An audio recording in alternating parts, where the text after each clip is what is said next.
Madam madam ആ?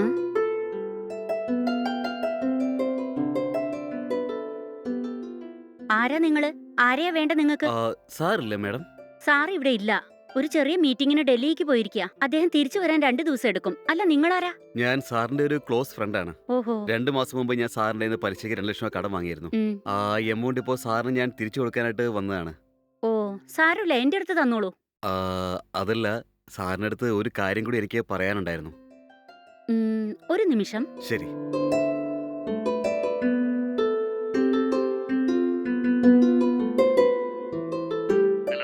ആ, അതെ ചേട്ടാ, നിങ്ങൾ ആർക്കോ 2 ലക്ഷം രൂപ കടം കൊടുത്തെന്നും പറഞ്ഞ് അത് തിരിച്ചു തരാൻ ഒരാൾ വന്നിട്ടുണ്ട്.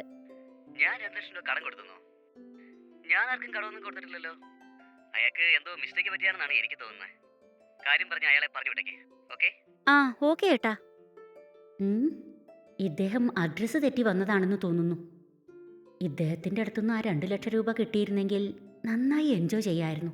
ഒരുപക്ഷെ തിരിച്ചു വന്ന് ചോദിച്ചാൽ അറിയില്ലെന്നും പറഞ്ഞ് എസ്കേപ്പും ആവാം. അത്ര തന്നെ. സാർ എന്ത് പറഞ്ഞു മേഡം? ആ, അദ്ദേഹം എന്നോട് പണം വാങ്ങി വെച്ചോളാൻ പറഞ്ഞു. ആ, ശരി മേഡം. ഇന്നാ പിടിച്ചോ. എന്നാ ശരി. ശരി മേഡം. വളരെ ഞാൻ നന്ദി. പോയിട്ട് വരാം. ആ, പോയിട്ട് വരൂ. അയ്യോ, 2 ലക്ഷം രൂപ മുഴുവനായും. ഹ, അയ്യോ, ഇവൻ ശരിക്കും ഒരു മണ്ടൻ തന്നെ. ആർക്കോ കൊടുക്കാനുള്ള 2 ലക്ഷം രൂപ എന്റെ അടുത്ത് തന്നിരിക്കുന്നു. ഇതുകൊണ്ട് ഞാൻ നന്നായി എൻജോയ് ചെയ്യും. മേഡം, ആ, ഇവനെന്താ തിരിച്ചു വന്നിരിക്കുന്നത്? ഒരുപക്ഷെ സത്യം മനസ്സിലാക്കി പൈസ തിരിച്ചു ചോദിക്കാൻ വന്നതാണോ?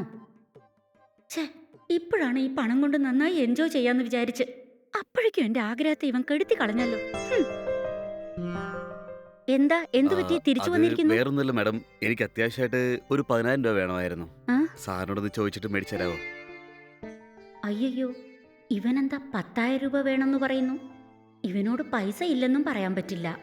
ശരി, 2 ലക്ഷത്തിൽ നിന്നും 10,000 രൂപ പോയാലും 1,90,000 രൂപ ഉണ്ടാവുമല്ലോ. അത് മതി. അയ്യോ, അതിന്ന് എടുക്കണ്ട മേഡം. ആ 2 ലക്ഷം രൂപ റൗണ്ടായിട്ട് തന്നെ ഇരിക്കട്ടെ. മേഡത്തിന് പേഴ്സണൽ എമൗണ്ട് എന്തെങ്കിലും ഉണ്ടെങ്കിൽ അതിൽ നിന്ന് എടുത്താൽ മതി മേഡം.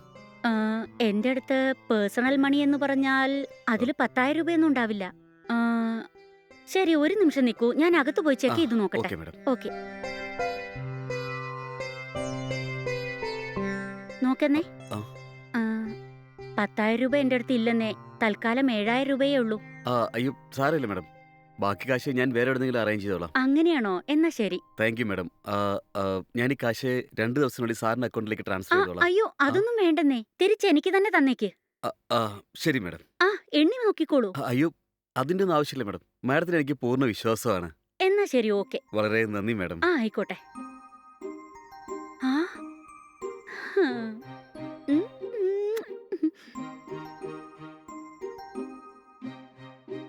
എന്റെ അമ്മോ, അവൻ തിരിച്ചു വന്ന ഉടനെ മാഡം ഈ 2 ലക്ഷം രൂപ നിങ്ങളുടെ അല്ല, തെറ്റായി തന്നതാണെന്ന് പറയുമോ എന്ന് വിചാരിച്ച് എന്റെ ശ്വാസം നിന്നുപോയി.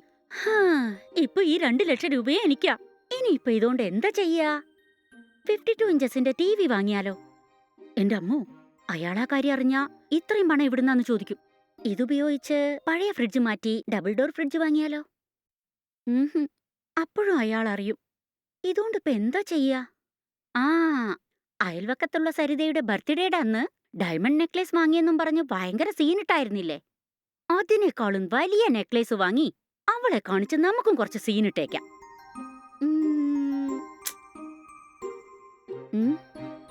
അത് ശരി, അയാള് വീണ്ടും വന്ന് 10,000 രൂപ ചോദിച്ചു.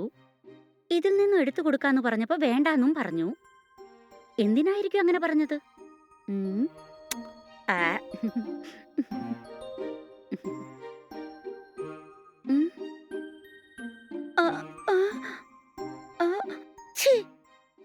വന്നവൻ ശരിക്കുള്ള ഫ്രോഡാണെന്ന് തോന്നുന്നു. ഞാൻ അവനെ പറ്റിക്കാന്ന് വിചാരിച്ചപ്പോ അവൻ എന്നെ പറ്റിച്ച് എന്റെ കയ്യിൽ നിന്ന് 7,000 രൂപ വാങ്ങിട്ട് പോയല്ലോ. എന്ത് ചെയ്യാനാ? 7,000 രൂപ